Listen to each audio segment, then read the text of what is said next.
mbokk yeeg xarit di safoo di ñu seetaan ci Leral TV dalal leen jàmm ci entretien bu yees bi entretien bokk na ci la nga xam ne ci la ñuy waxtaanee moo jëm ci élection gox-goxaan yi ñu génn ci bésub ñaar fukki fan ak ñett ci weerum janvier ci atum 2022 waaye itam la nga xam ne moom mooy les enjeux politiques ci diwaanu Sénégal loolee itam bokk na ci la ñuy waxtaanee ci bile entretien ñu fiy dalal ki nga xam ne moo di jëwriñ ji di Seydou Sarr nekk responsable politique bu ràññeeku fii ci diwaanu Kaolack bokk ci APR Benno Bokk Yaakaar loolee ñuy waxtaan ak moom ci la nga xam ne moom moo jëm ci ponk yi nga xam ne daanaka ca njëlbéen jot naa ko wax dal leen jàmm ci bile entretien monsieur Sarr ñu am mbégte contentement di la dalal fii ci Leral TV ci bile entretien bàyyi la nga nuyu mbokku téléspectateurs yi ñu seetaan. waaw ñu ngi leen di fay yéen waa Leral TV ñu ngi leen di fay di leen sant di leen gërëm di rafetlu seen liggéey ak seen taxawaay ci dëkk bi di naan rek bisimilah leen fas yéene tamit tontu li nga xam ne moom ngeen ñu bëgg a laaj. alors ñuy waxtaan jëm ci li nga xam ne moo di élection locale ñu génn ci dimanche bi ñu génn alors tey ji jàngat bi ngay defandi fii ci diwaanu Kaolack gannaaw ba nga xamee ne résultat yi daanaka daanu na. waaw résultat yi de wax dëgg yàlla man mën naa ne mbir mi bett na ma bettu ma ndax li ko waral mooy nit mënoo bañ tey ëllëg nga bëgg a nangu. te tamit yaakaar naa ne ki ne vraiment vote bi vote sanction laa ko mën a jàppe vote sanction la boo xam ni ki ne ñun ñi nga xam ni ki ne ñoo fi nekkaloon Benno Bokk Yaakaar suñu biir dañ doon dëmmante ba ca topp tamit aussi am na ci loo xam ne tamit aussi part de responsabilité aussi président de la République la il faut aussi oser le dire waaw honnêtement loolu laa xamagum ne xam naa ko ci daal. alors tey jii yaa ngi koy wax ci sa biir kàddu vote sanction mu mel ni sax yenn ñooñu président de la république nga xam ne ñoo nekk fii ci diwaanu Kaolack dañoo xaw a sax wan gannaaw ña nga xam ne ñoo di Pape Demba bi tey waaye itam ka nga xam ne moo di Modou Ndiaye Rahma te ñooñee itam def nañu investissement yoo xam ne dafa am doole loolee ngir développement Kaolack waaye itam ca njëlbéen ba waaye itam la nga xam ne moom moo di njeexintal ba amaan neexu leen. waaw mooy li ma lay expliqué rek xam nga mbir mi moom soit président de la république Benno Bokk Yaakaar bu Kaolack bu ñu doon ay góor dañ ko war a exécuter très sérieusement mais malheureusement que ne exécuté wuñu ko ku ne umpulewul ne son excellence Mohamed Ndiaye Rahma ambassadeur itinérant amul lu mu jëful ci Kaolack ci social ci lu mënti ne rek wax dëgg yàlla kii di suñu njiit Mohamed Ndiaye Rahma liggéey na ko fii ci Kaolack Pape Demba bi tam aussi ainsi de suite la même chose mais xam nga lan moo ma gën a métti mooy ñi nga xamante ne président dafa am jox leen ndombol tànk dénk leen wóolu leen doyloo leen ne leen nag dama bëgg ngeen dem ànd ak Mohamed Ndiaye Rahma ngeen liggéey ca Kaolack ngeen campagne ngeen gañal ma indil ma ndam ñooñu tey ñoo ñëw taxaw ak seen kanam di ñu gëmloo ni ki ne ci ndigalu président lañ ñëw pour liggéey ànd ak ñun et or que lépp liñ ci waxoon dara du ci dëgg waaw. kon su ma jàppee say kàddu maanaam la nga xam ne moo di ay kàddu dafa waroo la nga xam ne moo di ay jëf ñel la nga xam ne moom moo jëm ci élection locale yi waaye itam la nga xam ne moom moo tukkee ci résultats yi yéen analyser ngeen amaana la nga xam ne moo di les lendemains de ces élections locales tey ji ban taxawaay ngeen war a amaat ñel la nga xam ne moo di la reconstruction de la base mais également la nga xam ne moom moo jëm ci peut-être parti bi naka ngeen ko war gën a mën a jëmale. c'est-à-dire que ñun de man li ma mën a wax rek mooy que ne par rapport ak résultats yi man j'étais mandataire de école Sara ku ne xam ne Kaolack boo ko waree gagné il faut nga bokk boole ci Sara Ndiougaary man maa doon mandataire bu Sara Ndiougaary te la ma gis ci résultat au niveau de Sara Ndiougaary par rapport ak la doon am man ba ma amee 3 ba 4 bureaux de vote laa ne carrément que ne lii vote sanction la war am na war dugg na. lii man xam naa ko déjà ci par rapport ak résultats yi nga xam ne am nañ ko. da nga teel a xam ne carrément Benno Bokk Yaakaar mën a perte sa je te jure que ne avant 20h man Seydou Sarr xam naa ne que ne carrément ak ñi ma nekkaloon nee naa leen que ne ñàkk nañu élection yi par rapport ak taux bi nga xamante ne moom moo tax day gis benn classe bureau numéro 1 par exemple école Sara ñu ne la bërët ñu ne la nombre inscrit par exemple c'est combien excuse-moi. ñu ne Benno Bokk Yaakaar nombre inscrit ñu ne la 586 personnes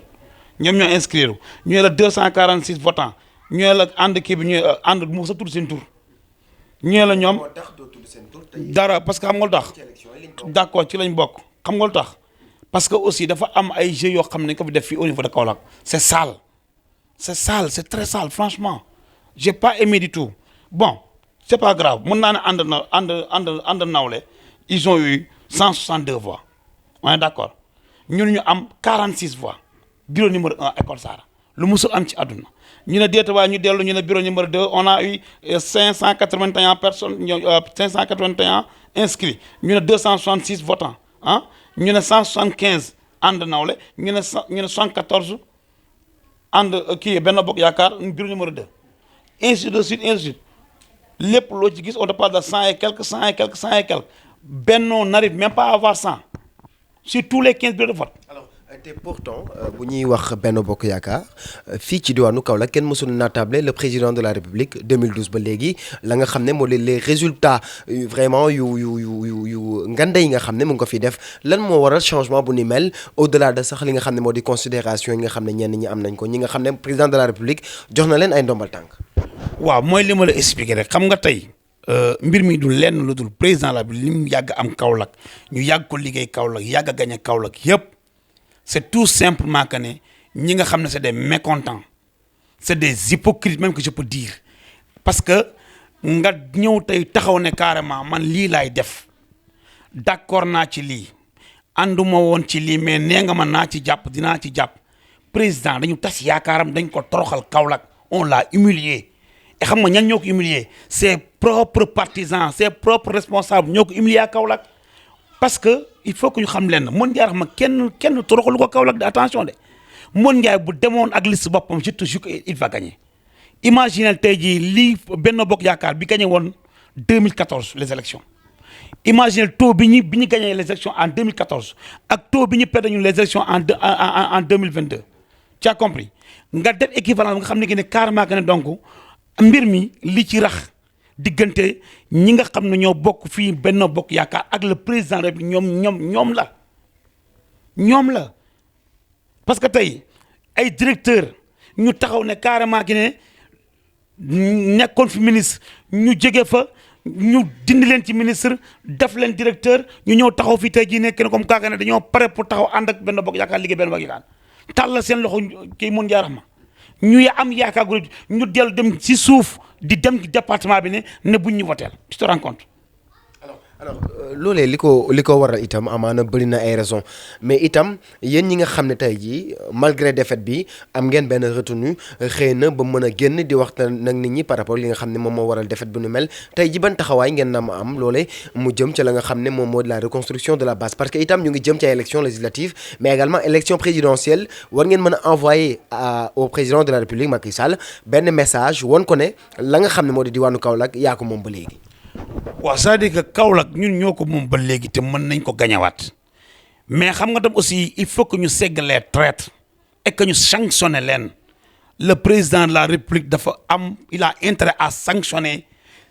ñi nga xam ne ki ne dañ ko dévier ñi nga xam ne ki ne dañoo weddi kàddoom maanaam ñi nga xam ne ki tey jii la nga xam ne mooy ndigal bi jógee ci président de la République ñoom dañ ko wàccoo complètement ñoom la ñuy xaar ñoom ay sanctions qu'on soit très clair te nag dañu bari ba ca topp même tey les chefs religieux je le dis en haut et fort tey jii am na loo xam ne tey jii mënoo ko comprendre mënoo ko imaginer avec tout ce que le président a fait à Kaolack avec tout ce que Mohamed Ndiaye Rahma a fait ici aussi à Kaolack ñu xëy rek mbir mi am pour def benn déversement bu doy waar bu jéggi dayoo mais parce que am na yaa andu si roche ku bët bukki nag xaj baw la loolu la Cheikh wax mais léeg-léeg nga bët bukki dellu doon xaj baw la c'est ce qui nous a arrivé ici à Kaolack. alors par rapport ak li nga xam ne moo di la personne de Modou Ndiaye Rahma taxawaayam itam ci biir Benno Bokk Yaakaar nekk loo xam ne amaana lu ñu naatablewul la parce que itam am na représentativité politique waaye itam par rapport ak li nga xam ne moo di échéance yu ñëw ban taxawaay ngeen na ma am itam parce que ñi leen def yi amaana bari na tuddoo tur d'accord mais itam loolee war ngeen gën a mën a am taxawaay boo xam ne di ngeen lancer un message à ces personnes là yi nga xam ne xëy na ñoo dévier la décision du président de la République. man fi mu toll nii du ma tudd tur tant que le président de la République sanctionné wul ñu war a sanctionné bés bu leen sanctionné ba pare man danaa tudd ku ne nag turam laa lay wax ñi nga xam ne tey jii dañoo jël tey woote meeting ne on est avec Benno Bokk Yaakaar te musuñu taxaw fenn ba yëkkati spécimen Benno Bokk Yaakaar ne wotal leen Benno Bokk Yaakaar te ñoom bañ ko tollee dañ leen ko defal ba mu sëkk amul kenn ci ñoom laa la wax kuy taxaw tey jii ne wotal leen Benno Bokk Yaakaar spécimen baa ngi nii la ñuy voté et puis vote bi 2 fois la am na ci ñoo xam ne loo xamul mon frère dañoo ànd ak Pape Demba bi tey voté département ba pare ànd maanaam dem voté Serigne Mboup oui parce que duñu voté commune bi ndax lan dañoo mën a président. am na contradiction bu fekkee ne li ngay wax ni véritablement noonu la mbir yi demee am na contradiction bu bëree bëri. c'est-à-dire. maanaam tey jii li nga wax tey munoo ànd ak Pape Demba bi tey ci département bi ci commune bi nga juy ka. merci beaucoup moom moo am et am na sax ñoo xam ne je dis ah wallahi la azim tu peux même pas imaginer wax baaxul rek je te dis que man j'attends le président de la République il y a que lui que j'attends que moom tey mu def remaniement am ma xool ñan lay jëlaat di ko teg ci wetam à Kaolack et si toutefois mu jël ces traîtres là tegal leen ci biir gouvernement bi man je vais démissionner de l'APR définitivement et je ferai face contre fii à Kaolack ça je te le dis carrément parce que ñun fii aussi on a travaillé dans la transparence amul lenn luñ fi nëbb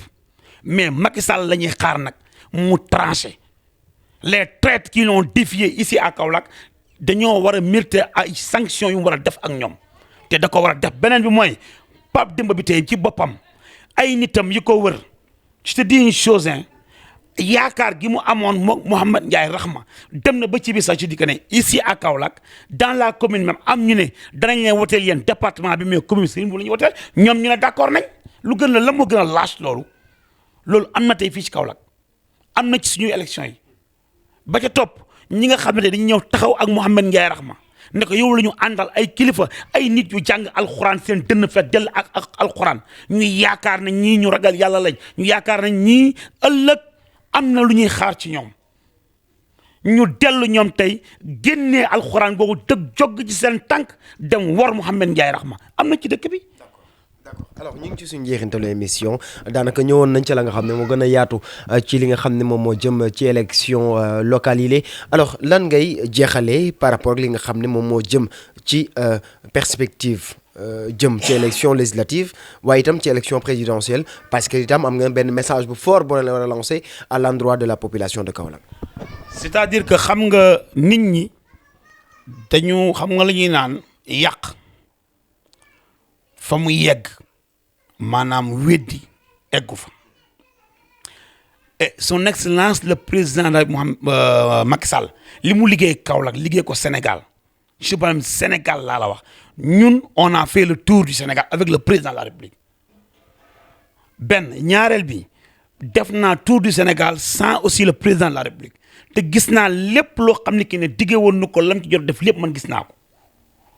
ci gàttal beneen bi ci topp Mouhamed Ndiaye Rahma li mu liggéey Kaolack même ku ko waxul président la xam na ko tey ji Kaolack mënuñu ne président fu mu tourné ñu ne ko Mouhamed Ndiaye Rahma mooy suñu candidat mais Kaolack kaay ñoo choisir Mouhamed Ndiaye Rahma candidat et c'est pas lui qui l'a choisi aussi moom demandé wu ko de c'est les Kaolackois qui l'ont demandé ñoo ne moom lañ soxla comme candidat maire Kaolack alors quitte à ce que nag ñi mu déranger ak ñi bëggul mu nekk nag ñoo dellu def di ci suuf souterrain mais yàq liggéey bi nga xam ne que ni moom lañ ci jotoon liggéey boobu ba léegi mais je dis une chose et je suis le premier ici télé laay wax on va tout réparer et je te dis une chose incha allah même les législatives là dinañ ko gagner ba ca topp le président il a le droit am 3e mandat qu'on soit clair il y a 2 yi ko sénégalais yi mere mooy affaire de homosexualité bi ñuy wax beneen bi mooy 3e mandat bi te 3e mandat bi Barthélémy Dias l'a dit haut et fort partout que il a le droit légitimement am na droit am 3e mandat mais sénégalais ñoo ko nopp kon donc loolu yaakaar naa loolu lu jàll la beneen bi topp mooy affaire homosexualité bi ñuy wax man dama koy wax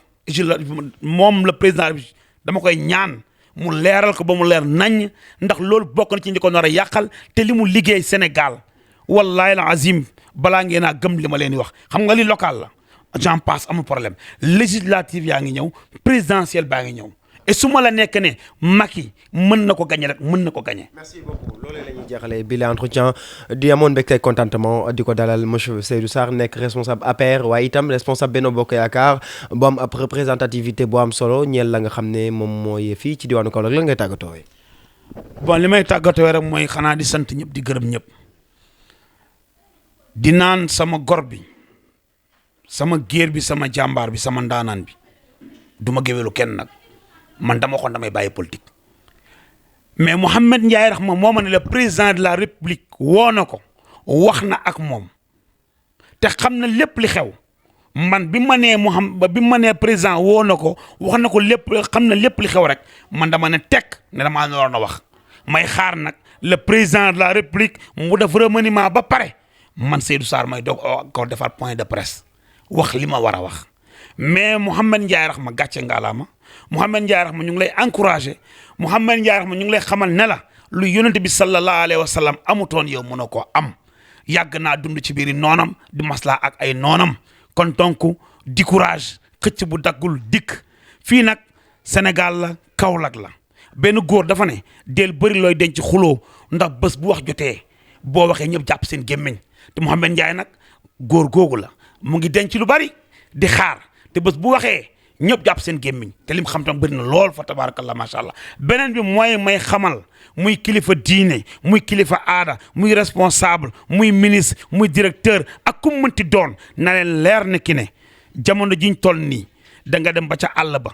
nga jël wax nga gas pax ne xaax tuf li ci wax ji suul ko ba pare ne yaakaar ne kenn du ko xam wala yaakaar ne kenn du ko dégg yàlla gi taw bi ci kaw suuf soosu ñax mi sax jur yi lekk ñax mi ba pare nit ñi lekk jur yi wax ji